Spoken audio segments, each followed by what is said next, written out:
You know what's wild? This tiny plant right here didn't cost me a dime. Zero. Nada. And by the end of this video, you'll be able to say the same thing, because I'm going to show you how to propagate 12 amazing perennials from cuttings and build a lush, thriving garden absolutely free. No fancy greenhouse, no expensive rooting powder, no secret gardening club needed. Just a few smart tricks, a bit of patience, and a whole lot of free plants. So grab your pruners, maybe a cup of tea, and let's turn your garden into a self-reproducing paradise. When I first started gardening, I was that person who'd walk into a nursery, see something green and shiny, and before I knew it, boom, my wallet was empty. But here's what I realized. Nature doesn't buy plants, it multiplies them. Once you learn how to take cuttings, divide roots, and let your plants clone themselves, you'll start seeing your garden differently. Every leaf, every stem becomes an opportunity. And that's when gardening stops being expensive and starts being empowering. If you've ever thought, I wish I could have more of this plant, but it's too pricey, this right here is your ticket out of that mindset. Before we get into the fun part, let's make sure you've got what you need. Don't worry, this isn't some complicated shopping list. You probably already have everything lying around.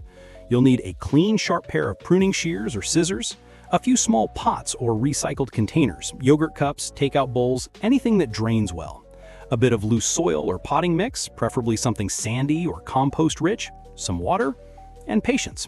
That's it. If you want to go the extra mile, grab a clear plastic bag or an old container lid to create a mini greenhouse effect. It helps your cuttings stay moist and warm while they root. It's simple, it's cheap, and it works.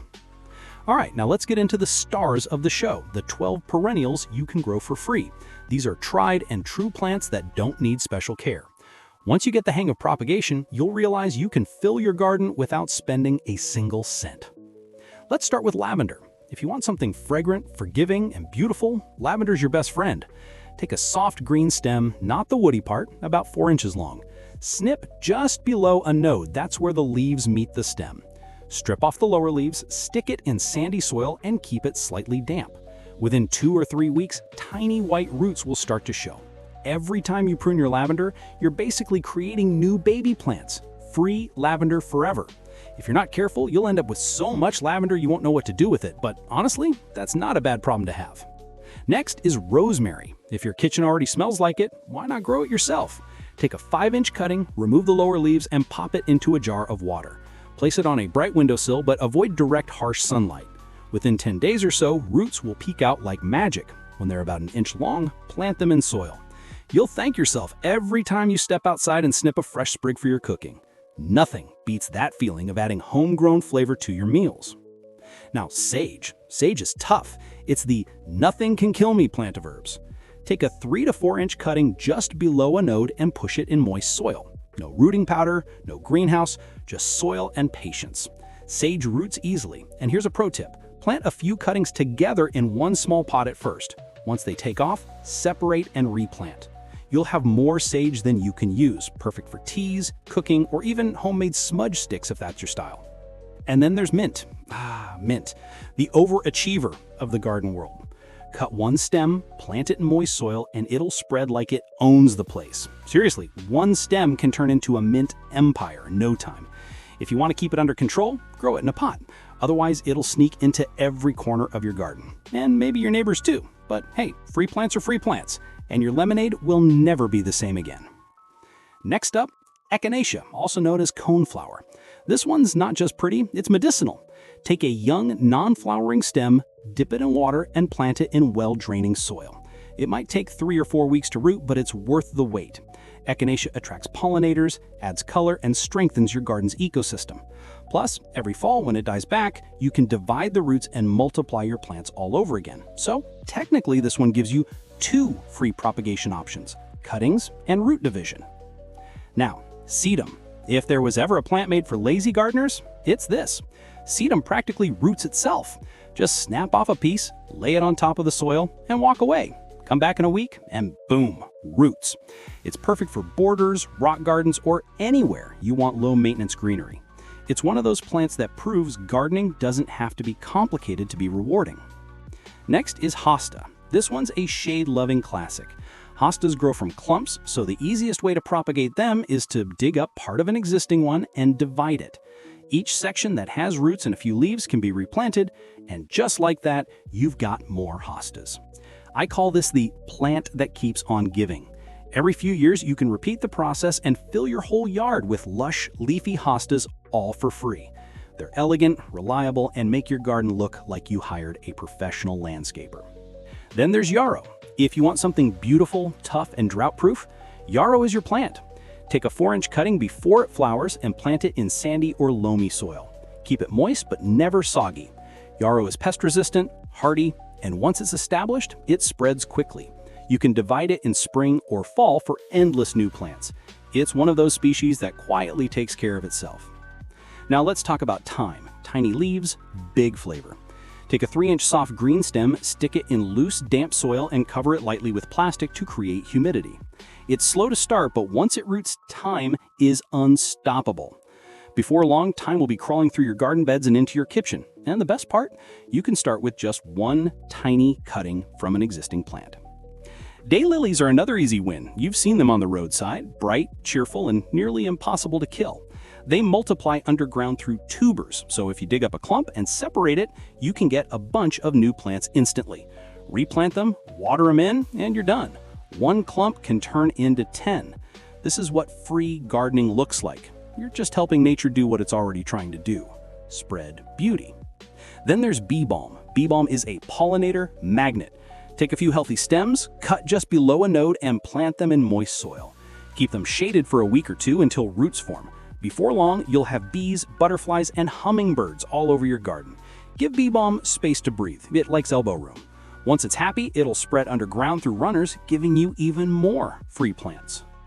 And last but definitely not least, the black-eyed Susan. This plant is the definition of cheerful resilience. Take a 5-inch non-flowering stem, pop it into soil or water, and it'll root easily. Once rooted, you can plant it just about anywhere: sun, partial shade, even poor soil. Every year it comes back stronger, filling your garden with bold golden color. See what I mean? 12 perennials, one simple idea, and not a single cent spent. This isn't just about saving money. It's about realizing how generous nature already is. Now that we've gone through the plants, let's put it into action. I've got a lavender cutting here, a small pot of soil, and just a bit of water. That's all you need. When you plant your cutting, firm the soil gently, not too tight, not too loose. Keep it in a spot with indirect light. Think morning sunshine, not harsh midday heat. Water lightly, just enough to keep it moist, not soggy. If you want to help it along, cover it with a clear plastic lid or bag to trap humidity. In about 2 weeks, you'll see fresh growth. That's your sign the roots are doing their thing. That's the moment every gardener loves, when a simple cutting turns into a whole new plant. Now, let's talk about what not to do, because believe me, I've made every mistake in the book. Mistake number 1, overwatering. It's tempting to think you're helping, but too much water suffocates those baby roots. The soil should feel damp, not drenched. Mistake number 2, too much sun too soon. Cuttings are like toddlers. They can't handle full exposure right away. Give them gentle light until they toughen up. Mistake number 3, impatience. You can't rush roots. They'll grow when they're ready. Check on them once a week, not every few hours. I used to poke at mine every day to see if they'd rooted. Spoiler alert, they didn't like that one bit. Here's another little secret most people overlook. Every time you prune your plants, don't throw away the trimmings. Those pieces are basically free plants waiting for a second chance. I filled entire trays with herbs just from leftover clippings. Next time you clean up your garden, set those healthy stems aside and give them a new life. Free plants from leftovers. That's what smart gardening is all about. Now imagine this. 6 months from now, you walk out into your garden. The lavender, the rosemary, the hostas, the bee balm, they're all thriving. Every single one of them started from your own hands. No store receipts, no empty wallet, just you and a bit of patience. That's the true magic of gardening. It's not about perfection, it's about creation. Turning something small and fragile into something living and strong.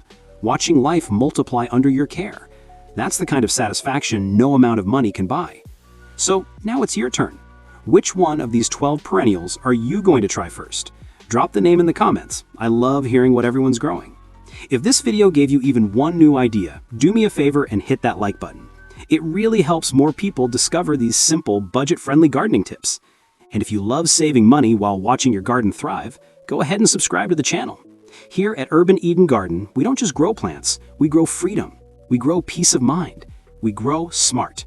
Remember, the best gardens aren't the ones that cost the most. They're the ones that teach you the most. Nature gives us everything we need if we just slow down and pay attention. So get out there, grab a few cuttings, and start multiplying your garden one stem at a time. You'll be amazed how quickly it grows. Thanks for watching, and as always, happy growing!